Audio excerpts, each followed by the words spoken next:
നമസ്കാരം, ഡോക്ടർ സൗമ്യ സരനാണ്. 2 ദിവസമായിട്ട് നമ്മളെല്ലാവരും ശരണ്യയെ തപ്പി നടക്കുകയായിരുന്നു. എന്തായാലും ഇന്നലെ വൈകിട്ടോട് കൂടിയിട്ട് വളരെയധികം ആശ്വാസകരമായിട്ടുള്ള വാർത്ത എത്തി.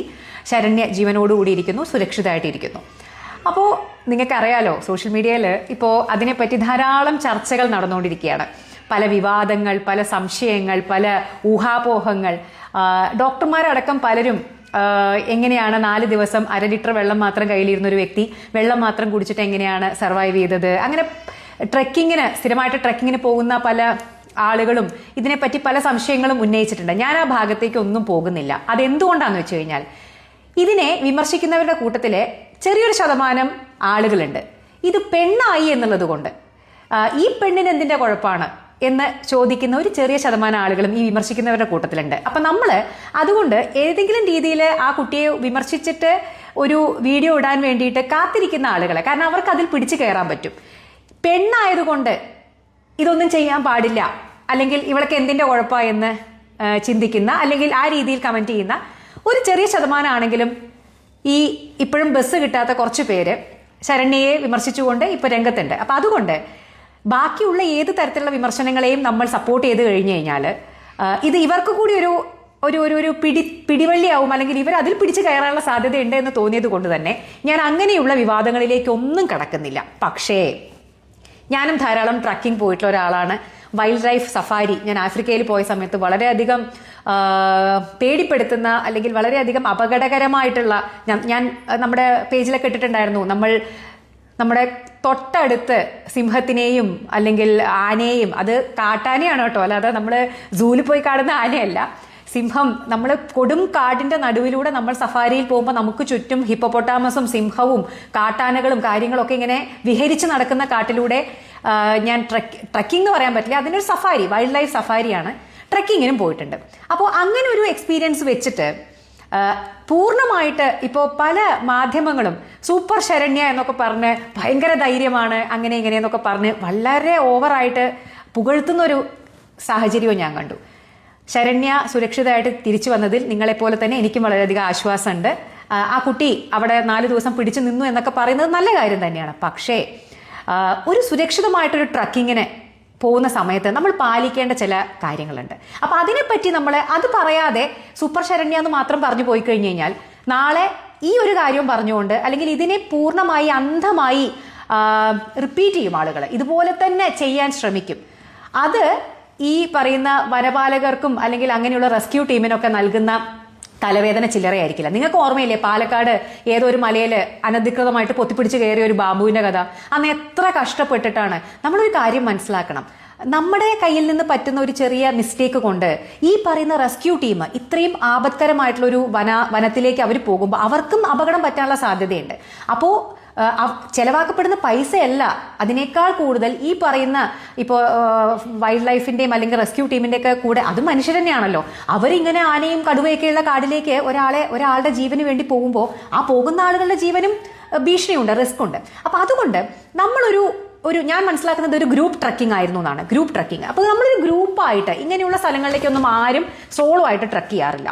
ഞാനും ഇതുപോലെ തന്നെയുള്ള സ്ഥലങ്ങളിലേക്ക് ഗ്രൂപ്പായിട്ടാണ് പോയിരുന്നത്. അപ്പോൾ ഇങ്ങനെ പറയുന്ന ഗ്രൂപ്പ് ട്രക്കിംഗ് ആവട്ടെ, ഗ്രൂപ്പ് സഫാരി ആവട്ടെ, നമ്മൾ പാലിക്കേണ്ട ചില മര്യാദകളുണ്ട്. ഒരാളുടെ ഒരു തെറ്റ് ചിലപ്പോൾ ആ ഫുൾ ഗ്രൂപ്പിനെ അപകടത്തിൽ ചാടിക്കും. അപ്പൊ അതുകൊണ്ട് ഞങ്ങളൊക്കെ പോകുന്ന, ഇപ്പൊ വൈൽഡ് സഫാരിക്ക് ഞാൻ എവിടെ പോയതെന്ന് അറിയോ, ആഫ്രിക്കയിലെ ബോട്സ്വാന എന്ന് പറയുന്ന സ്ഥലത്താണ് ഞങ്ങൾ വൈൽഡ് സഫാരിക്ക് പോയത്. അപ്പൊ ആ സഫാരിക്ക് പോകുന്നതിന് മുമ്പ് തന്നെ നമുക്കൊരു 1/2 മണിക്കൂർ അവർ ക്ലാസ് എടുക്കും.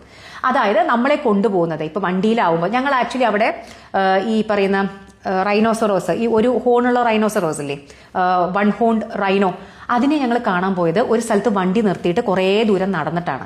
അപ്പോൾ അതിൻ്റെ അടുത്ത് പോകുമ്പോൾ എന്തൊക്കെ കാര്യങ്ങൾ ശ്രദ്ധിക്കണം എന്നുള്ളത് നമ്മുടെ മുന്നിൽ അവിടുത്തെ ഗാർഡ് ഉണ്ടായിരിക്കും, വൈൽഡ് ലൈഫിന്റെ അവരുടെ ഗാർഡ് ഉണ്ടായിരിക്കും. ഒരാളൊന്നുമല്ല, ഒരു 5-6 പേരുണ്ടായിരിക്കും. അപ്പം നമ്മൾ അവരെ പുറകിലാണ് പോവുക. അപ്പം ഇവർ നമുക്ക് കൃത്യമായിട്ട് ഇൻസ്ട്രക്ഷൻ തരും, നിങ്ങളൊരു സൗണ്ട് പോലും ഉണ്ടാക്കരുത്, അങ്ങനെ ചെയ്യരുത്, ഇങ്ങനെ ചെയ്യരുത്, എന്തൊക്കെ ചെയ്യരുത്, എന്തൊക്കെ ചെയ്യാൻ പാടും എന്നുള്ള കൃത്യമായിട്ടുള്ള ഇൻസ്ട്രക്ഷൻസ്. നമ്മളിൽ ആരെങ്കിലും അത് തെറ്റിച്ചു കഴിഞ്ഞാൽ അവിടെ പോയിട്ട് ബഹളം ഉണ്ടാക്കും. ഒരാൾ ബഹളം ഉണ്ടാക്കിയാൽ പോരെ, റൈനോ നമ്മുടെ നേർക്ക് കുതിച്ചു വന്നു കഴിഞ്ഞാൽ ഈ ബഹളം ഉണ്ടാക്കിയ ആൾക്കാവില്ല ചിലപ്പോൾ അപകടം പറ്റുക, ഒന്നും മിണ്ടാതെ നിന്ന ഒരാൾക്കായിരിക്കും. അപ്പോൾ ഇതാ ഞാൻ പറഞ്ഞത്, നമ്മളൊരു ഗ്രൂപ്പ് ട്രക്കിങ്ങിന് പോകുമ്പോൾ അല്ലെങ്കിൽ ഗ്രൂപ്പ് സഫാരിക്ക് പോകുമ്പോൾ ഒരാൾ ചെയ്യുന്ന ഒരു മിസ്റ്റേക്ക് ചിലപ്പോൾ ഹോൾ ഗ്രൂപ്പിനെ അപകടത്തിലാക്കിയേക്കാം. അതുപോലെ തന്നെയാണ് നമ്മൾ ഇത്തരത്തിൽ ഞാൻ മനസ്സിലാക്കുന്നത് ഇത് വളരെ അപകടം പിടിച്ച ആന ഇറങ്ങുന്ന ഒരു വന മേഖലയാണ്. അവിടേക്ക് പ്രയർ പെർമിഷൻ എടുത്തിട്ടേ പോകാൻ പറ്റൂ. അവർ പ്രയർ പെർമിഷൻ ഒക്കെ എടുത്തിട്ടുണ്ടായിരുന്നു. പക്ഷേ ഇതൊരു ഗ്രൂപ്പ് ട്രക്കായിരുന്നു. അപ്പോൾ കേട്ട വിവരമാണ്, അറിയില്ല. അപ്പോൾ അതുകൊണ്ട് തന്നെ ഞാൻ ഈ പറയുന്ന പെൺകുട്ടിയെ കുറ്റപ്പെടുത്താനും ഇല്ല. ചിലപ്പോൾ അറിയാതെ വഴി തെറ്റിപ്പോയതായിരിക്കാം.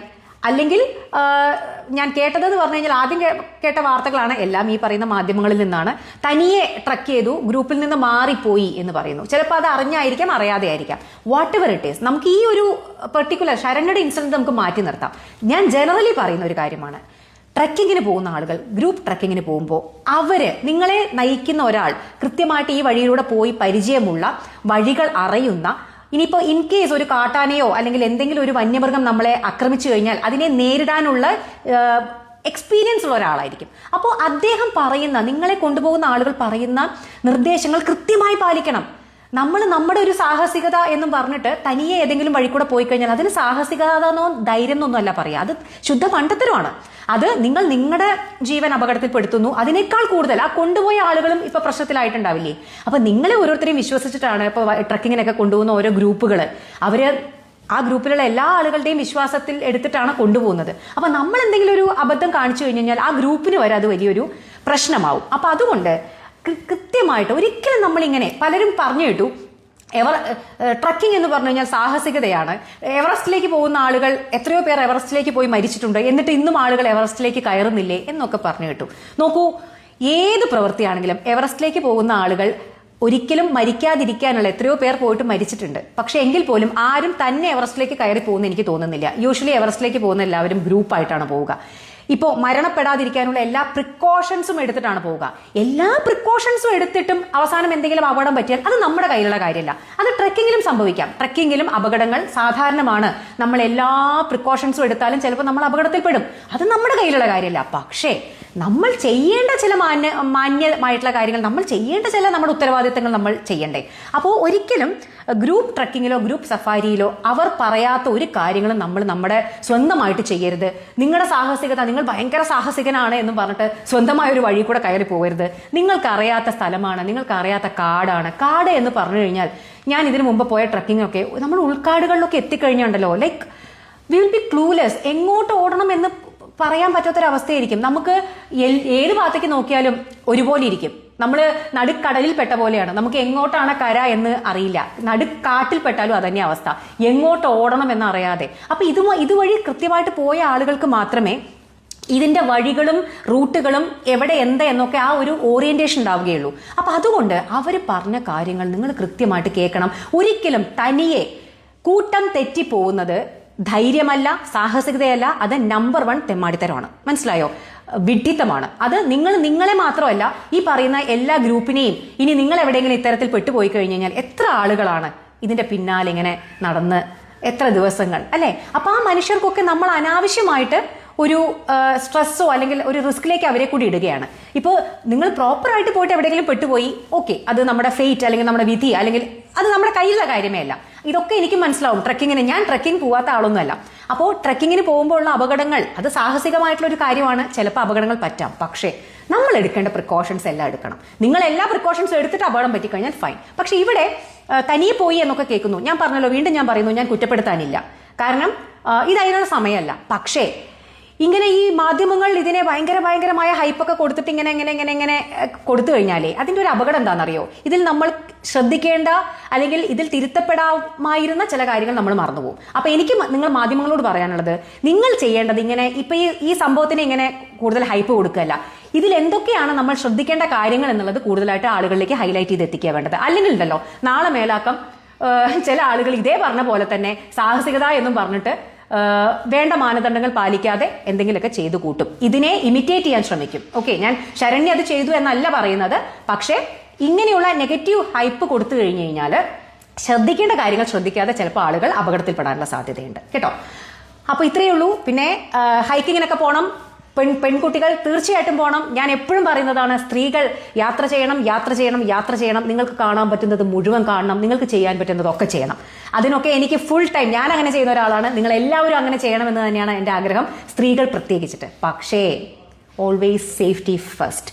നമുക്ക് ചുമരുണ്ടെങ്കിലേ ചിത്രം എഴുതാൻ പറ്റൂ. അപ്പോൾ അതുപോലെ തന്നെ ജീവൻ ഉണ്ടെങ്കിലാണ് നമുക്ക് ഇനിയും ട്രക്ക് ചെയ്യാൻ പറ്റൂ. ശരണ്യ ഇനിയും ട്രക്കിങ്ങിന് പോകണം, പോയേ തീരൂ, എന്തായാലും പോകണം. അതിനൊക്കെ എൻ്റെ എല്ലാവിധ സപ്പോർട്ടും ഉണ്ട്. പക്ഷേ ഇനി ട്രക്കിങ്ങിന് പോകുമ്പോൾ ഇപ്പം എന്തെങ്കിലും അബദ്ധങ്ങൾ കാണിച്ചിട്ടുണ്ടെങ്കിൽ ആ അബദ്ധങ്ങൾ ഒരിക്കലും റിപ്പീറ്റ് ചെയ്യാതെ ശ്രദ്ധിക്കണം.